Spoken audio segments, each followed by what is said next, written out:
കരുതൽ ശേഖരം എന്ന നിലയിൽ ഡോളറിനുള്ള പ്രാധാന്യം കുറയുമോ? ലോകം ഡി ഡോളറൈസേഷനിലേക്ക് പോയിക്കൊണ്ടിരിക്കുകയാണോ? അങ്ങനെ അമേരിക്കൻ ഡോളറിലുള്ള ആശ്രയത്വം ലോകത്ത് കുറഞ്ഞു വന്നാൽ എന്ത് സംഭവിക്കും? ഇക്കഴിഞ്ഞ ജൂൺ 9 അമേരിക്കയും സൗദി അറേബ്യയും തമ്മിലുണ്ടായിരുന്ന പെട്രോ ഡോളർ കരാർ അവസാനിച്ചതോടെയാണ് ഡി ഡോളറൈസേഷൻ വീണ്ടും സജീവ ചർച്ചയാകുന്നത്. എന്താണ് പെട്രോ ഡോളർ കരാർ? എന്താണ് അതിന്റെ അനന്തരഫലങ്ങൾ? അതെങ്ങനെയാണ് ഡോളറിന്റെ മൂല്യം ഇടിക്കുന്നത്? പരിശോധിക്കാം.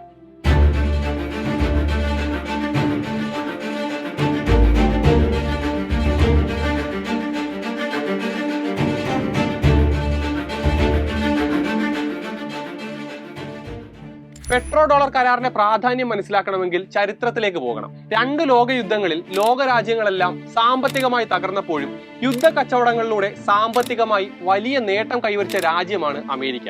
2ാം ലോകയുദ്ധ സമയത്ത് ലോകത്തെ മൊത്തം സ്വർണ്ണ റിസർവ് ശേഖരത്തിന്റെ 75% അമേരിക്കയുടെ പക്കലായിരുന്നു.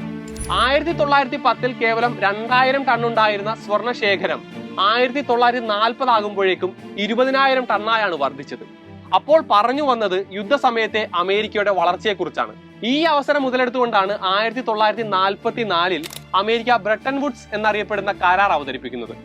44 രാജ്യങ്ങളുമായി ഒപ്പിട്ട ഈ കരാർ അനുസരിച്ച് അവരുടെ കറൻസി ഡോളറുമായും ഡോളർ സ്വർണവുമായും പെഗ് ചെയ്തു. 1 ഔൺസ് ഗോൾഡ്, അതായത് 28.35 ഗ്രാം ഗോൾഡിന് $35 എന്ന നിലയ്ക്കായിരുന്നു മൂല്യം നിശ്ചയിച്ചത്. കുറച്ചുകൂടി സിമ്പിളാക്കി പറഞ്ഞാൽ ബ്രെട്ടൺ വുഡ്സ് കരാർ പ്രകാരം ഒരു രാജ്യത്തിന്റെ പക്കലുള്ള ഡോളറുമായി അമേരിക്കയുടെ അടുത്ത് ചെന്നാൽ അതിനെ ഗോൾഡ് ആക്കി മാറ്റാൻ പറ്റുമെന്ന് ചുരുക്കം.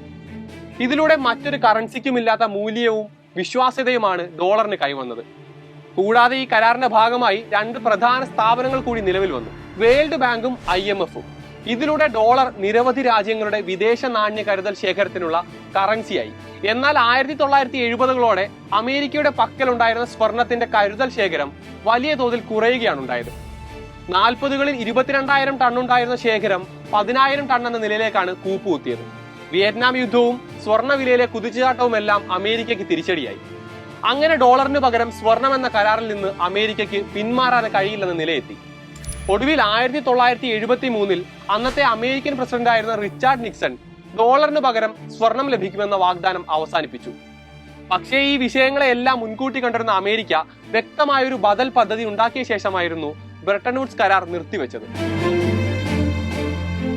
വരും കാലത്ത് ആഗോള വളർച്ചയുടെ പ്രധാന ഘടകമായി എണ്ണ മാറുമെന്ന് 1940-കളിൽ തന്നെ അമേരിക്ക തിരിച്ചറിഞ്ഞിരുന്നു.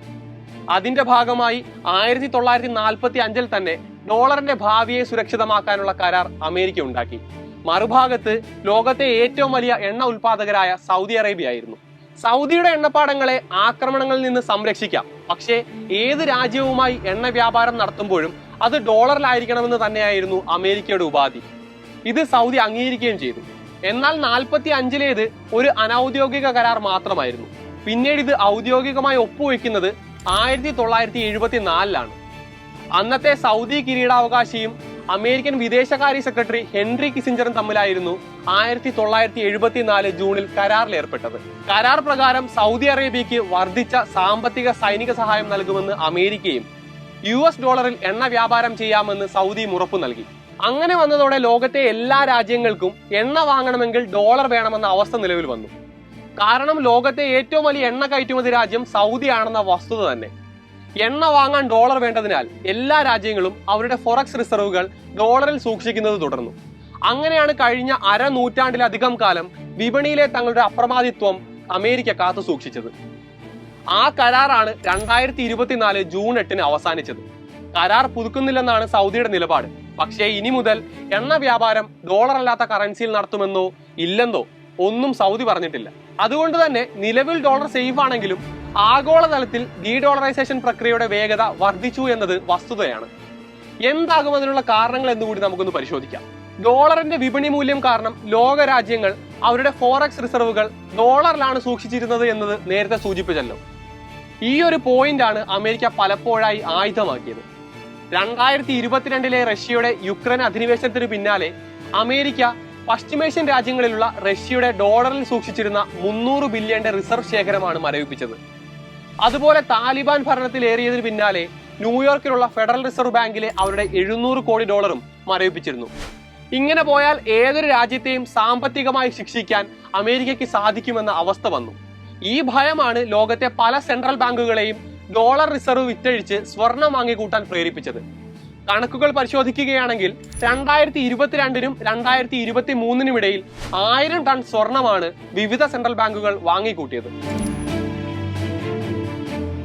ഡോളറിലുള്ള വിശ്വാസ്യത കുറഞ്ഞു വരുന്നതിനുള്ള മറ്റൊരു പ്രധാന കാരണമാണ് കണക്കില്ലാതെയുള്ള കറൻസി പ്രിന്റിംഗ്. ഒരു രാജ്യം കണക്കില്ലാതെ അവരുടെ കറൻസി പ്രിന്റ് ചെയ്താൽ അതിന്റെ മൂല്യം ഇടിയുകയും പണപ്പെരുപ്പത്തിനും ഹൈപ്പർ ഇൻഫ്ലേഷനും ഒക്കെ കാരണമാകുകയും ചെയ്യും. എന്നാൽ അമേരിക്ക അതൊന്നും വകവയ്ക്കാതെ പലപ്പോഴും ഡോളറുകൾ വലിയ തോതിൽ പ്രിന്റ് ചെയ്യാറുണ്ട്.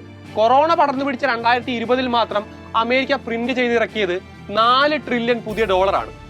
ഡോളർ ആഗോള വിപണിയിലെ പ്രധാന കറൻസി ആയതുകൊണ്ട് തന്നെ അതിന്റെ മൂല്യം ഇടിയുന്നത് മറ്റു ലോകരാജ്യങ്ങളെയും ബാധിക്കും.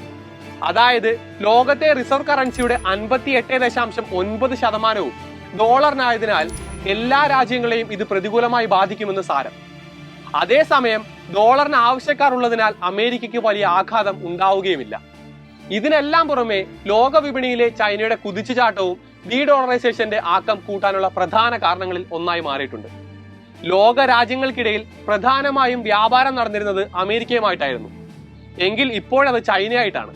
ലോക രാജ്യങ്ങളുടെ ചൈനയുമായുള്ള വ്യാപാരത്തിൽ ഏകദേശം 9 മടങ്ങ് വർധനയാണ് കഴിഞ്ഞ 20 വർഷത്തിനിടെ ഉണ്ടായത്. അതുകൊണ്ട് തന്നെ ഡോളറിനെ മാത്രമായി ആശ്രയിക്കുന്നതിനു പകരം മറ്റൊരു കറൻസി എന്ന നിലയിലേക്ക് രാജ്യങ്ങൾ മാറി ചിന്തിക്കാൻ തുടങ്ങിയതും സ്വാഭാവികമാണ്. ഇതേ കാരണം തന്നെയാകാം പെട്രോ ഡോളർ കരാർ അവസാനിപ്പിക്കുന്നതിന് സൗദിയെയും പ്രേരിപ്പിച്ചിട്ടുണ്ടാവുക. നേരത്തെ സൗദിയുടെ വ്യാപാര ബന്ധം കൂടുതൽ അമേരിക്കയുമായിട്ടായിരുന്നെങ്കിൽ ഇപ്പോഴത് ചൈന ഉൾപ്പെടെയുള്ള രാജ്യങ്ങൾക്കൊപ്പമാണ്. 2001-ൽ ചൈനയുമായുള്ള സൗദി അറേബ്യയുടെ വ്യാപാരം യൂറോപ്യൻ യൂണിയൻ, അമേരിക്ക എന്നിവരുമായുള്ള സംയോജിത വ്യാപാരത്തിന്റെ 10-1 മാത്രമായിരുന്നെങ്കിൽ 2018 ആയപ്പോഴേക്കും കാര്യങ്ങൾ മാറിമറിഞ്ഞു. അവിടെ നിന്ന് 2021 ആകുമ്പോൾ മറ്റു പാശ്ചാത്യ രാജ്യങ്ങളെ അപേക്ഷിച്ച് സൗദി അറേബ്യയുടെ ഏറ്റവും വലിയ വ്യാപാര പങ്കാളിയാണ് ചൈന. കാര്യം ഇങ്ങനെയൊക്കെയാണെങ്കിലും സൗദിയും അമേരിക്കയും തമ്മിലുള്ള ബന്ധത്തിന് ഇപ്പോഴും ഇടിവൊന്നും സംഭവിച്ചിട്ടില്ല എന്നതിന് ഉദാഹരണമാണ് ഇരു രാജ്യങ്ങൾക്കുമിടയിൽ നടക്കുന്ന ഉഭയകക്ഷി കരാർ. സ്ട്രാറ്റജിക് അലയൻസ് എഗ്രിമെന്റ് എന്ന കരാർ ഒപ്പുവെക്കുന്നതിന്റെ വക്കിലാണ് ഇരു രാജ്യങ്ങളും എന്നാണ് റിപ്പോർട്ടുകൾ. എന്തു തന്നെയായാലും ഡി ഡോളറൈസേഷൻ എന്ന പ്രതിഭാസം ലോകത്ത് നടക്കുന്നു എന്ന വസ്തുത ആർക്കും നിരാകരിക്കാനാകില്ല. എന്നാൽ അത് വളരെ പതിയെയാണ് നടക്കുന്നത്. ഏകദേശം 50 വർഷമെങ്കിലും ഈ പ്രക്രിയ പൂർത്തിയാക്കാൻ എടുക്കുന്നുവെന്നാണ് വിദഗ്ധർ അഭിപ്രായപ്പെടുന്നത്. അങ്ങനെയാണെങ്കിൽ പുതിയൊരു ലോകക്രമത്തിനായിരിക്കും ലോകം സാക്ഷ്യം വഹിക്കുക.